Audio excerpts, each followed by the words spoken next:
네, 어제 국가통계와 관련한 특정 사안 감사 보고서를 공개했습니다. 문재인 정부 당시 대통령 비서실, 국토부, 통계청 등 이 관련 공무원들의 카카오톡 대화 내용까지 낱낱이 털고 또 관련자들 간의 관계가 어땠는지까지 염탐해 가면서 내놓은 결과가 참으로 대단했습니다.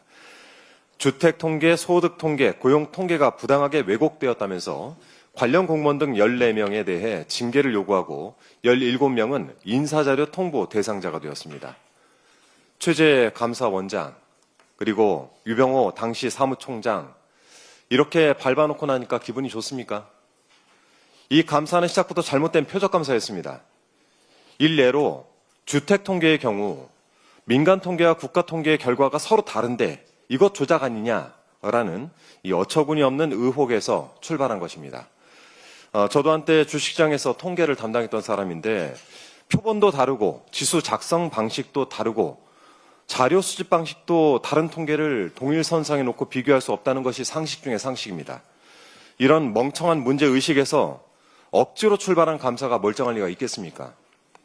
지난 2023년 국정감사에서 저를 비롯한 국토교통위원회 위원들이 이 감사의 문제점을 낱낱이 지적했습니다. 그런데 감사원은 귓등으로도 듣지 않았나 봅니다.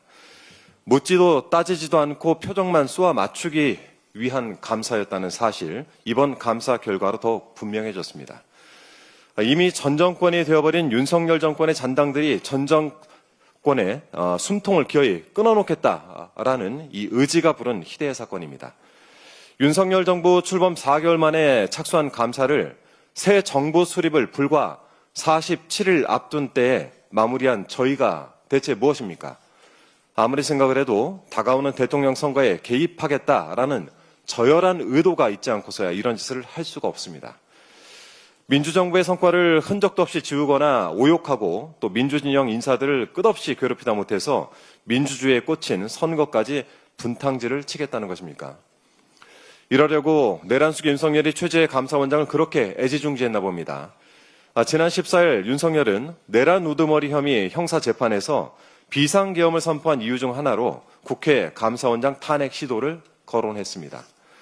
내란숙의 윤석열은 자신의 수족 같은 최재 감사원장을 생각해서 비상계엄을 선포하고 탄핵이 기각되어 살아 돌아온 최재 감사원장은 윤석열을 위한 마지막 헌정으로 이 표적감사를 갖다 바친 것 아니겠습니까? 정말 좀비 같은 자들입니다. 보좌 할 대상도 없는 대통령 비서실, 경호 대상이 사라지는 대통령 경호처의 극렬 저항도 계속되고 있습니다. 수사 대상인 피의자 정진석 비서실장, 그리고 김성훈 경호처 차장이 경찰 압수수색을 막아서는 기상천외한 사태가 벌어졌습니다. 어제는 윤석열 변호인단의 청년 변호사 5명이 윤 어게인 신당 창당에 대한 기자회견을 예고했다가 4시간 만에 취소하는 4시간짜리 내란 신당 창당 해프닝도 있었습니다. 배이철, 김계리 변호사 명의의 기자회견 취소 입장문에 따르면 국힘으로부터의 압박이 오늘 하루 빗발쳤다라고 합니다. 한쪽에서는 내란 신당을 창당해서라도 살아남으려고 하고 반대쪽에서는 그 신당을 주저앉혀서라도 기득권을 붙잡아야 하는 좀비들의 각축장을 보는 듯합니다. 내란숙 윤석열은 부적절하고 위험한 선례를 무수히 남겼습니다. 표적감사의 정적 죽이기는 물론 거부권 남발의 계몽령 선포, 파면당한 부끄러움도 없이 지지 세력을 규합하는 일까지 윤석열 이전에는 그 누구도 시도할 생각조차 하지 않았던 일들을 저질렀습니다. 지금도 내란은 끝나지 않았고 내란 세력의 폐악질은 계속되고 있습니다. 그러나 하나 충고해 줄 말이 있습니다. 앞선 사례인 선례는 규칙이나 법칙으로 삼는 근거, 즉 전례가 된다는 사실을 명심해야 합니다.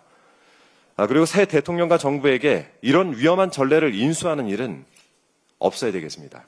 그러다 스스로 발목 잡힐 수 있다라는 경고드립니다. 이상입니다.